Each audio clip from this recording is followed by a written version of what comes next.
Hello दोस्तों, आज हम बात करेंगे साइकोलॉजिकल इश्यूज किस तरह से आपके पेन को और ज़्यादा बिगाड़ते हैं। कौन कौन से इंपॉर्टेंट तरीके हैं जिससे साइकोलॉजिकल प्रॉब्लम्स आपके पेन की परसेप्शन को और ज़्यादा ख़राब कर सकते हैं, इस पर हम बात करेंगे। साइकोलॉजिकल पेन एक ऑफन अंडर एस्टिमेटेड चीज़ है, ज़्यादातर लोग उस पर ध्यान नहीं देते। ज़्यादातर लोग को लगता है कि साइकोलॉजिकल पेन किसी को बोल रहे हैं इसका मतलब हम पागलपने की बात कर रहे हैं, पर ऐसा नहीं है। साइकोलॉजिकल प्रॉब्लम इसके कंपेरिजन में कई गुना ज़्यादा कॉमन है जितना कि लोगों को लगता है, और ये कई तरह से हमारे पेन परसेप्शन को और हमारे ओवरऑल पेन के रिलेशन को इफेक्ट कर सकती है। बॉडी में अननेसेसरी और नहीं होने वाले पेन्स को भी बढ़ा सकती है। तो इस साइकोलॉजिकल पेन को एड्रेस करना और किस किस तरह से ये हमारी प्रॉब्लम को बढ़ा सकती है, ये समझना ज़रूरी है। इसको कैसे मैनेज करते हैं और कौन कौन सी चीज़ों का ध्यान रखने की आवश्यकता है, इसके लिए उसको हमने अलग तरह से वीडियो में डिस्कस किया है। आज बात करेंगे इसके पैथोफिजियोलॉजिकल रीजंस जिससे ये हमारे ओवरऑल पेन को बढ़ाती है, जिसको भी समझना ज़रूरी है। टॉपिक पर जाने से पहले जो लोग हमारे चैनल पर नए हैं, मैं रिक्वेस्ट करूंगा कि चैनल को सब्सक्राइब करें, वीडियोस को लाइक करें, शेयर करें, फॉलो करें, कमेंट करें, पूरा देखें। टॉपिक इंपॉर्टेंट है, इसे एंड तक देखिएगा। चलिए शुरू करते हैं।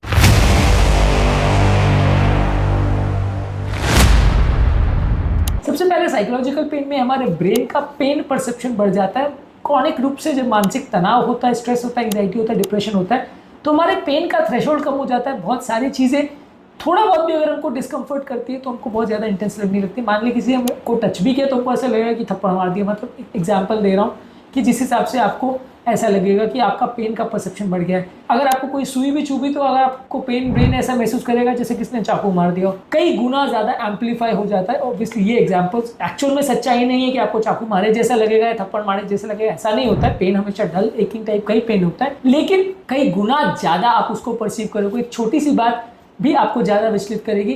फॉर एग्जाम्पल, जैसे आप जब मानसिक तनाव में होते हो तब कोई छोटी सी चीज़ भी आपको अगर कोई बोल देता है तो आप और ज़्यादा चिड़चिड़ा जाते हो और ज़्यादा लड़ने लग जाते हो और ज़्यादा इरिटेट हो जाते हो, जो कि यदि आप शांत दिमाग में रहोगे तो आपको उतना विचलित नहीं करेगी वो बातें। लेकिन जब मानसिक तनाव में होते हो तो आपका ब्रेन आपके कंट्रोल में नहीं रहता और आप बहुत ज़्यादा चिड़चिड़ा जाते हो। तो वैसे ही आपके सेंस ऑर्गन्स का भी है कि ये भी ओवर रिएक्ट करते हैं और वो स्टिमुलस जो कि नॉर्मली बहुत माइल्ड था उसकी वजह से भी इनको ज़्यादा प्रॉब्लम होती है। इसकी वजह से ब्रेन एक तरह से हाइपर एक्टिव हो जाता है और पेन सिग्नल्स थोड़े बढ़ जाते हैं। इसके अलावा जब हमको बहुत ज़्यादा एंग्जाइटी, डिप्रेशन और फियर होता है तो मन में हमारे बहुत ज़्यादा घबराहट हो जाती है, जिसकी वजह से और पेन बढ़ जाता है।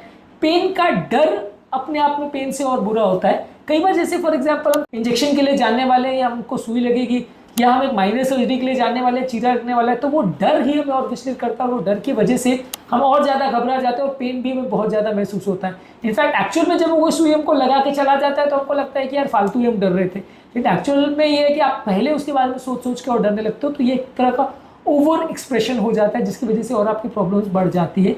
डिप्रेशन में भी आपका पेन परसेप्शन बढ़ जाता है। आपके ब्रेन के न्यूरोट्रांसमीटर लेवल खासकर सेरोटोनिन और डोपामिन में चेंज होता है, जिसकी वजह से आपका पेन का सेंसेशन या परसेप्शन चेंज हो जाता है और आप पेन को बहुत ज़्यादा महसूस करने लगते हैं। स्ट्रेस और इन्फ्लेमेशन में बॉडी में कॉर्टिसोल रिलीज होता है जो कि बॉडी का सूजन और इन्फ्लेमेशन बढ़ाता है। इससे भी आपका पेन परसेप्शन बिगड़ जाता है। स्ट्रेस की वजह से मसल टेंशन भी होता है, जिसकी वजह से सर दर्द होना, पीठ दर्द होना, जॉइंट पेन होना, ये सब ज़्यादा देखने को मिलता है। जब आपको मानसिक तनाव होगा तो आपको मसल पेन भी ज़्यादा महसूस होंगे। मानसिक तनाव कम होगा, मसल पेन भी कम हो जाएगी। इसके अलावा आप ओवर थिंकिंग करने की वजह से भी पेन को कोई ओवर परसीव करने लगते हो। कई बार ऐसा आपको लगने लगता है कि यार ये पेन तो कभी नहीं जाएगा, ये पेन बहुत सीरियस है, अब तो मैं मर ही जाऊंगा, अब तो खराब ही हो जाएगा, अब तो मेरा हाथ पाँव अपाहिज हो जाएगा। इस तरह की आप जब नेगेटिव थिंकिंग करने लगते हो तो वो भी आपकी प्रॉब्लम्स को बढ़ाता है। इसकी वजह से आप एक्टिविटीज़ को अवॉइड करने लग जाते हो, ये आपकी मसल्स को और वीक कर देता है, जिससे कि आपको और ज़्यादा इंजरीज होती है और ज़्यादा पेन होता है। तो आप कई बार नेगेटिविटी में चले जाते हो, नेगेटिविटी के विशियस साइकिल में चले जाते हो। जितना आप डरते हो और नेगेटिव होते जाते हो, जितना नेगेटिव होते हो उतना और एक्सरसाइज नहीं करते हो, उतना और प्रॉब्लम्स होती है। तो एक तरह का विशियस साइकिल बन जाता है जो आपकी ओवरऑल फिजिकल कैपेबिलिटीज़ को भी कम करता है। इसके अलावा कई बार साइकोलॉजिकल प्रॉब्लम्स हमारी स्लीप को भी कॉम्प्रोमाइज़ करती है, जिससे हमारी स्लीप की क्वालिटी कॉम्प्रोमाइज़ हो जाती है। ये भी हमारी पेन की सेंसिटिविटी को बढ़ाता है। यदि प्रॉपर आपको स्लीप मिलती है तो आपका बॉडी रिस्टोर होता है और आपकी बॉडी फिर से एनर्जेटिक हो जाती है। यदि नहीं मिलती है तो बहुत ज़्यादा कमज़ोरी, सुस्ती का होना, बहुत ज़्यादा एक्चुअल पेन्स बढ़े हुए महसूस होना, ये सब ज़्यादा होता है। कई बार आप ये ट्राई करके देख लीजिए कि जिस दिन आपकी नींद प्रॉपर पूरी नहीं हुई है, अगले दिन आपको मसल पेन ज़्यादा देखने को मिलेंगे। जिस दिन आपको प्रॉपर अच्छी नींद मिलेगी आपके मसल पेन्स भी कंपैरेटिवली कम हो जाएंगे। इसके अलावा एंग्जाइटी और डिप्रेशन आपकी ओवरऑल फिजिकल एक्टिविटी को भी कॉम्प्रोमाइज़ करते हैं, जिससे आपकी जॉइंट स्टिफ हो जाती है, मसल वीक हो जाती है। क्रॉनिक पेन कंडीशंस खासकर फाइब्रोमाइल्जिया, ये सारी चीज़ें बढ़ जाती है। फाइब्रोमाइल्जिया और क्रॉनिक बैक पेन जो है लंबे समय तक आप बॉडी को अगर इनएक्टिव रखते हो या कुछ भी काम नहीं करते हो तो ये सारी चीज़ें ज़्यादा बढ़ जाती है। एंग्जाइटी और डिप्रेशन की वजह से हमारे पेट का नेचुरल माइक्रोबियल फ्लोरा भी कॉम्प्रोमाइज हो जाता है, जिसकी वजह से इन्फ्लेमेशन होते हैं, जिसकी वजह से पेट की अलग अलग तरह की प्रॉब्लम्स होती है। इरिटेबल बाउल सिंड्रोम और सीबो सिंड्रोम भी ज़्यादा देखने को मिलता है यदि हमारा बहुत ज़्यादा साइकोलॉजिकल प्रॉब्लम्स हो, यानी गट ब्रेन एक्सिस यानी पेट और ब्रेन का जो कनेक्शन है वो इस माइक्रोबियल फ्लोरा के थ्रू गवर्न होता है, ये गड़बड़ा जाता है। ये साइकिल को ब्रेक करने के लिए हमको मेडिटेशन करना पड़ेगा, एक्सरसाइज करना पड़ेगा, प्रॉपर नींद रखनी पड़ेगी, कुछ दवाइयाँ लेनी पड़ेगी, कॉग्निटिव बिहेवियर थेरेपी करना पड़ेगा। ये सारी चीज़ें हमारे पेन की परसेप्शन को कम करेगा और हमारे साइकोलॉजिकल प्रॉब्लम्स को कम करेगा, और जैसे साइकोलॉजिकल प्रॉब्लम्स कम होगी दर्द अपने आप चला जाएगा। आज के टॉपिक में हमने बात करी कि हमारी साइकोलॉजिकल प्रॉब्लम्स किस किस तरह से हमारे पेन को बढ़ाती हैं, कौन कौन से ऐसे तरीके हैं जिससे साइकोलॉजिकल प्रॉब्लम्स वाले व्यक्ति को पेन ना होने के बावजूद भी या माइनर पेन होने के बावजूद भी कई गुना ज़्यादा प्रॉब्लम महसूस होगी। उम्मीद करूंगा कि आज के टॉपिक में कुछ नई बातें जानने को मिली होगी। साइकोलॉजिकल पेन पर हमने काफ़ी सारे वीडियोस किए हैं, ये वीडियो ज़रूर देख लीजिएगा।